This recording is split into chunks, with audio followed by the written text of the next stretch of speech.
Due mani che sollevano una zolla di terra sulla quale cresce una piantina. Su una delle foglie le righe giallo-rosse, chiaro riferimento ai colori della bandiera diventata simbolo del Veneto autonomo.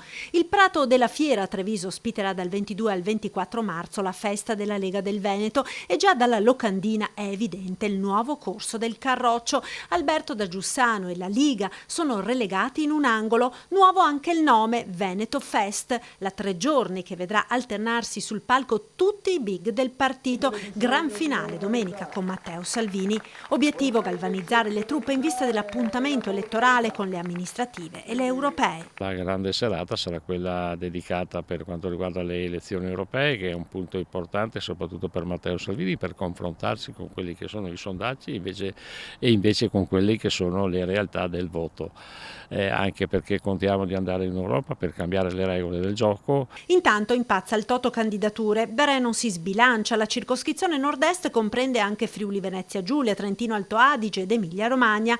La lista dei nominativi del Veneto, dopo la scrematura iniziale, è stata inviata a Milano. Ora la decisione finale spetta al leader di Via Bellerio. Qualunque esso sia il candidato o la candidata, saranno le persone che Matteo Salvini ha ritenuto le più opportune, e noi pensiamo che, siccome Matteo Salvini sta indovinando tante cose, sta facendo una grande politica nazionale, e penso che farà anche le ottime scelte su quelle che saranno le candidature, in piena autonomia e in piena sicurezza. Nel frattempo, mentre la macchina organizzativa della festa lavora a pieno regime, si torna a parlare di tensioni nemmeno tanto sotterranee tra i big del partito, in primis tra il segretario regionale Darè e l'ex segretario provinciale di Treviso, ora deputato, Dimitri Coin. Ci confrontiamo, magari anche in maniera dura, ma l'obiettivo resta quello sempre di fare il bene per i nostri cittadini, e quindi non ci sono diatribe tra Darè o Coin o quant'altro, ma c'è un'unità di sforzo per portare